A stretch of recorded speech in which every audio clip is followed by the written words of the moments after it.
save my soul. Hello Austin, my name is Randy White and I'm your local Austin realtor. My video today is going to be a market update for the month of October in the year 2021.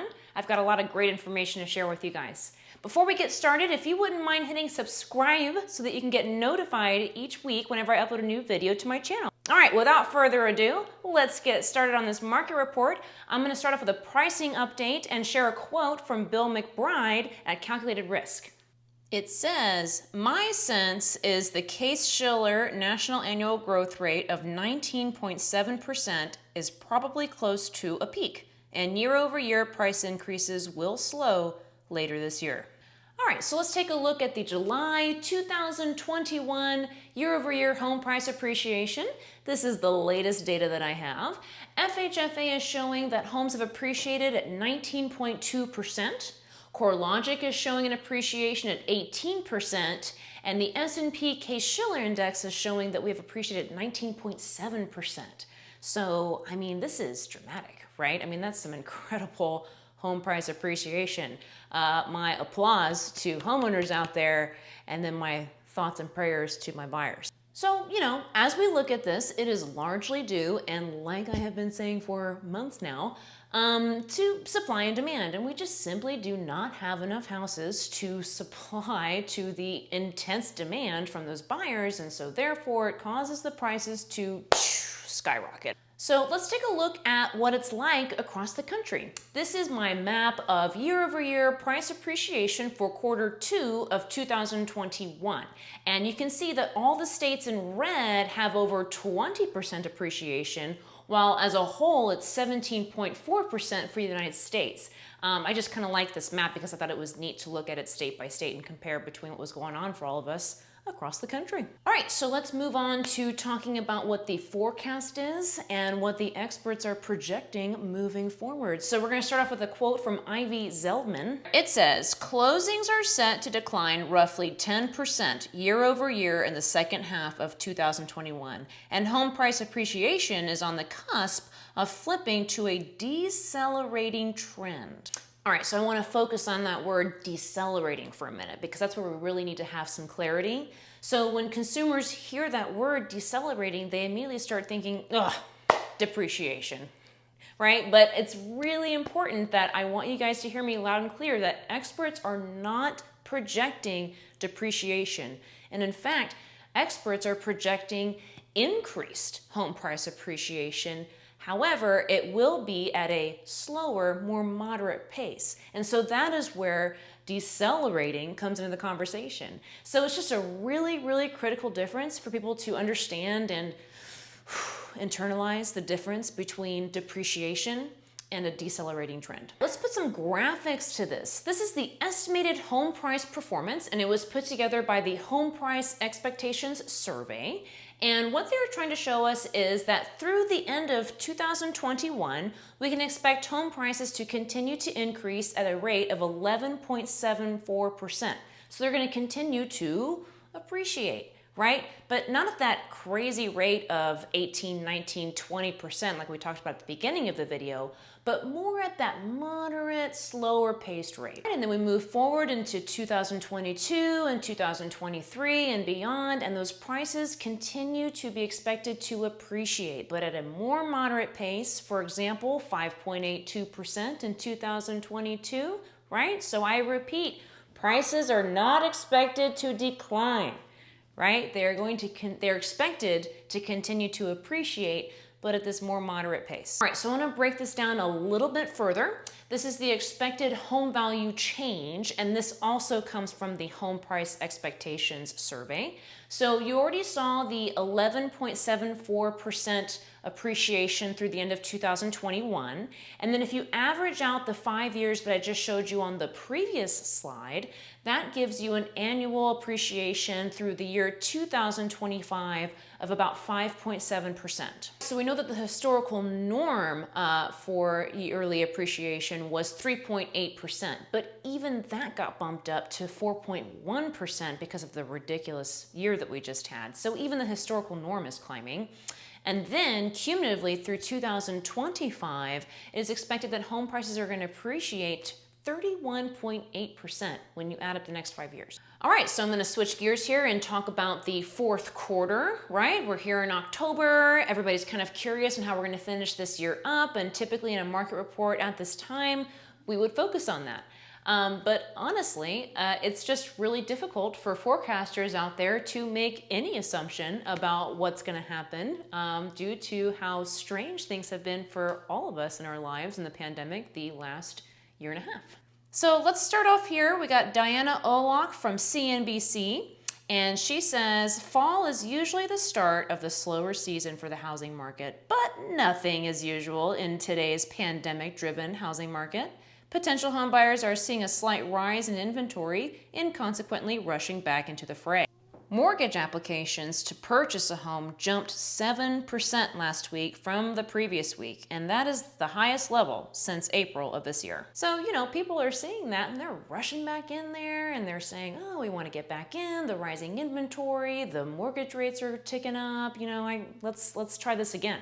And then the forecasters are really struggling with oh my God, how do I forecast the remainder of this year with the holidays coming up, and everything is just so strange. The bottom line is that home sales are really difficult to forecast, and it has a lot to do with these 3 lines that I'm going to show you.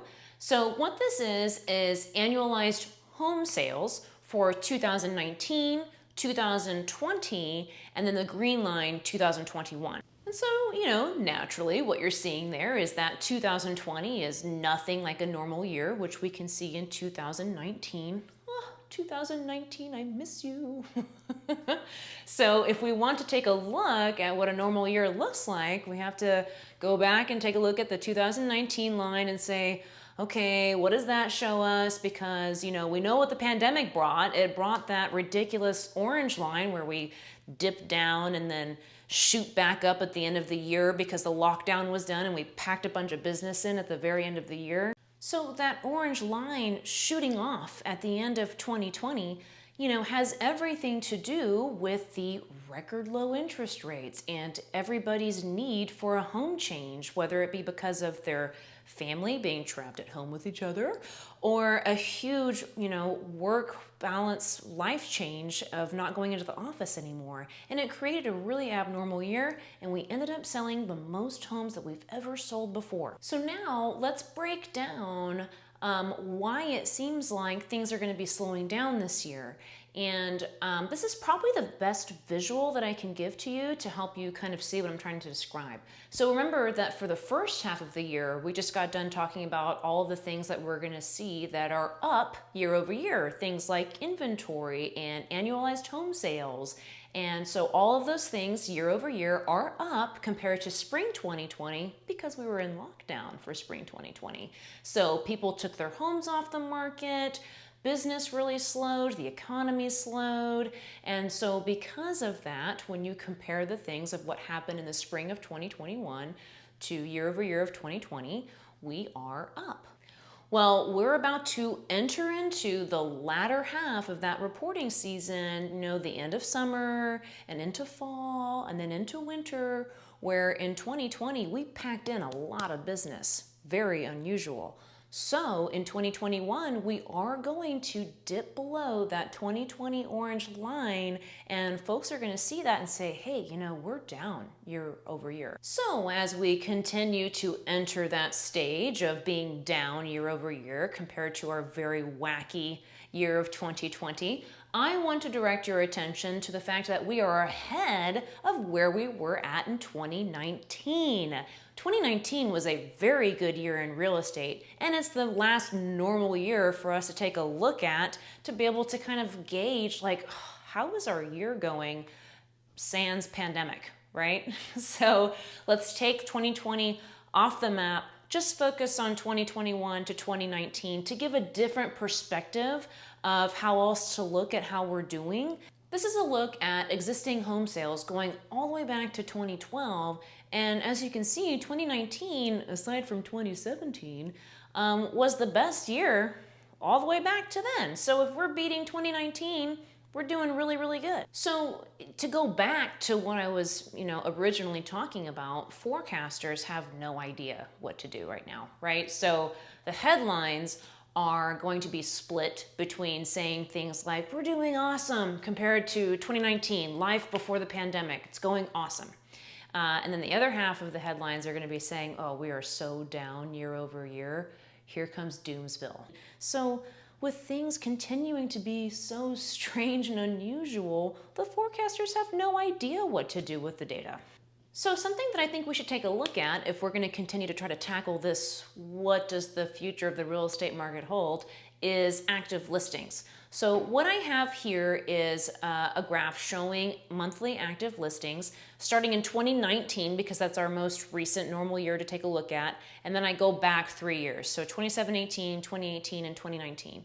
And you can see that, back in our normal lives, listings would traditionally peak in the fall, and then they would drop, and they wouldn't pick back up until we started the year over again. All right, so then big bad 2020 comes along, and everything is different, and the listings peak in April.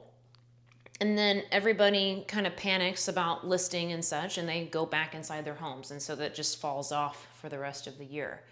Now, don't get that confused with, all this talk I've been having about jam-packing all that business in the last half of 2020, because that's different. That's the sales. Home sales, they started to tick up and shoot off for the last part of 2020. So I have those graphs put next to each other so you can kind of see visually what I'm describing there. And then we troughed out at the beginning of 2021 with the least amount of listings ever. And so this big question is, for 2021, when will those listings peak? There are 3 scenarios of what could possibly happen with these listings for the remainder of the year. They could trend upward and continue to go past an eclipse where we were at in 2020, and that would be an amazing relief on our market frenzy and a big price relief.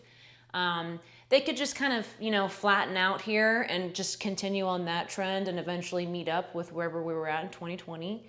And then the third scenario is that the listings actually peak somewhere down here and begin to dwindle. And if that third scenario is what comes into play, that will cause more price appreciation and that upward pressure on our prices. There are 3 reasons that I think we're going to continue to see listings to the end of the year. Up first is pent-up seller demand. So more people are going to get vaccinated. We're all going to start to feel more comfortable and more confident in the health perspective of the country. And we're just going to have to get back to what our original plans were, or to finally make that step that we've been waiting to make since all this started. Reason number 2, new construction is picking up steam. So builders are seeing this market, they see the opportunity out there, and they are trying to build as fast as they can.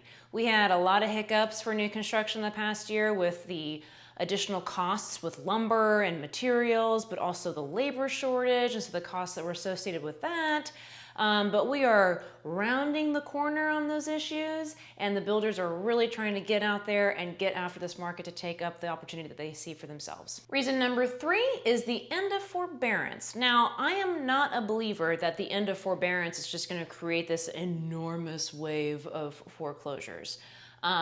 It will obviously have that effect, and foreclosures are coming.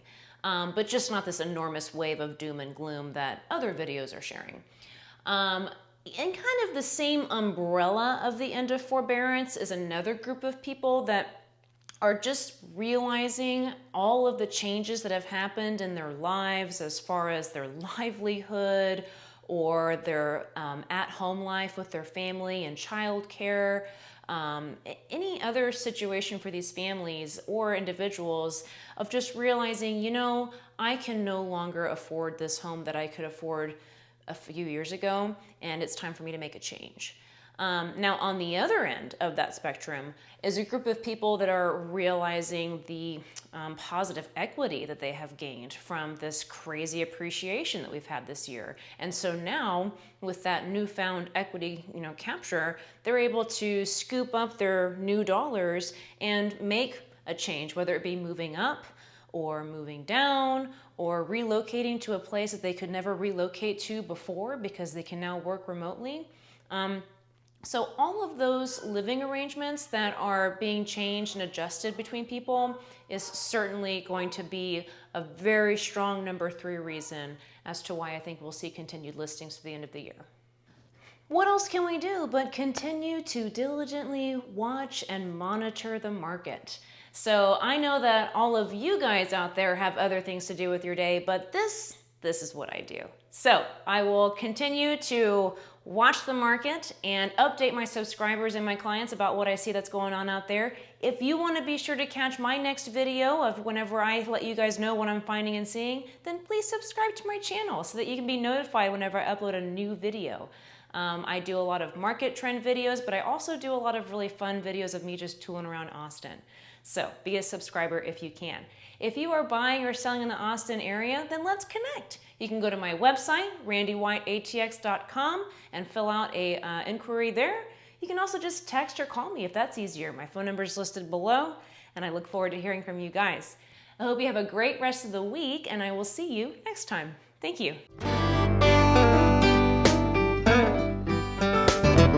Well, I'm going down to Austin, Texas. I'm going down to save my soul.